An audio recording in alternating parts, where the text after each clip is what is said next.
परिवहन विभाग में फर्जीवाड़े से जुड़ी बड़ी जानकारी आपको दे देते हैं। बता दें कि 2394 वाहनों के फर्जी पंजीकरण का मामला सामने आया है।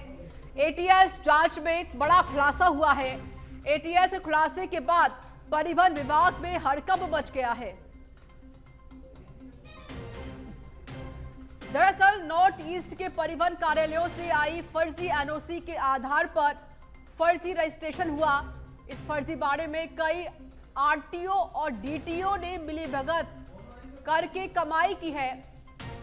भीनमाल, दौसा, धौलपुर, बालोतरा, सिरोही, शाहपुरा, भीलवाड़ा में ये फर्जीवाड़ा हुआ है।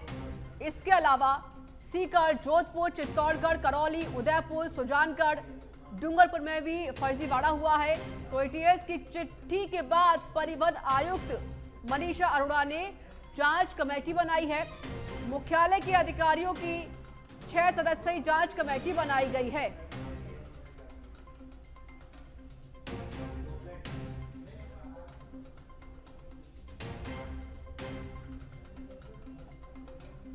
तो बड़ी जानकारी आपको दे रहे हैं। परिवहन विभाग में फर्जीवाड़े से जुड़ी बड़ी खबर आपको बता रही है। परिवहन विभाग में बड़ा फर्जीवाड़ा हुआ है। 2394 वाहनों के फर्जी पंजीकरण का मामला सामने आया है। बता दें कि एटीएस जांच में यह बड़ा खुलासा हुआ है। एटीएस ने जांच की। संवाददाता सुनील यादव जुड़ चुके हैं फोन लाइन पर। सुनील, विस्तार से जानकारी दीजिए।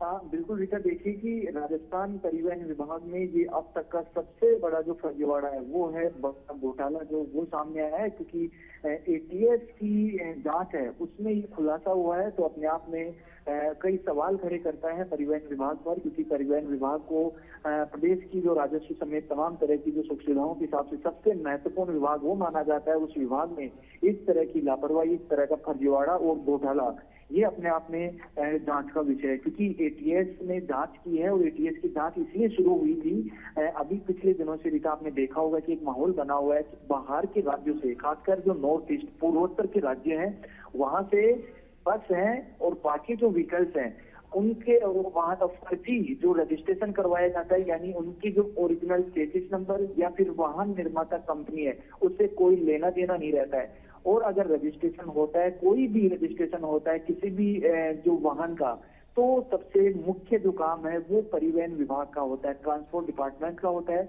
आरटीओ का होता है, आरटीओ अधिकारियों का होता है।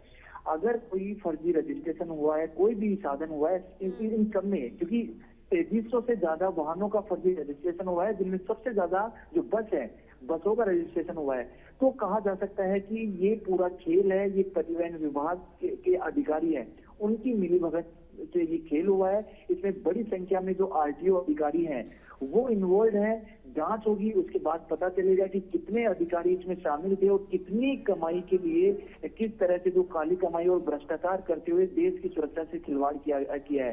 क्योंकि एटीएस को एक इनपुट मिला था, फर्जी नंबर जो रजिस्ट्रेशन करवाकर, वाहनों का फर्जी रजिस्ट्रेशन करवाकर आतंक जो गतिविधि, आतंकी गतिविधि है उनमें इस्तेमाल किया जाता है, क्योंकि उनकी पहचान तो हो नहीं पाती है ऐसे वाहनों की। इसको लेकर एटीएस ने जांच की तो वाकई में एंटी जो टेररिस्ट जो अपना फोर्स है वो जांच की तो पता चला राजस्थान में तकरीबन 2300 से ज्यादा ऐसे वाहन हैं जिनका फर्जी रजिस्ट्रेशन हो रखा है। तो देश की सुरक्षा के लिहाज से भी, सिक्योरिटी के थ्रेट के हिसाब से भी एक बड़ा मसला है, और साथ ही साथ भ्रष्टाचार का भी बड़ा जो मामला है ये सामने आया है।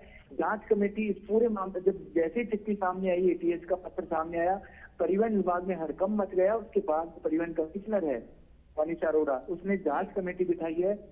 6 सदस्यों की जांच कमेटी है और 7 दिन में, 15 दिन में जांच कमेटी को जो है अपनी रिपोर्ट देनी होगी, जांच रिपोर्ट देनी होगी, और ये भी तय करना होगा कि ये पूरा मामला क्या है, कैसे ये पूरा खेल चला और आगे किस तरह से। चलिए, आगे कार्रवाई यहाँ पर जरूर अब एटीएस करने वाले। शुक्रिया आपका सुनील, अधिक जानकारी देने के लिए।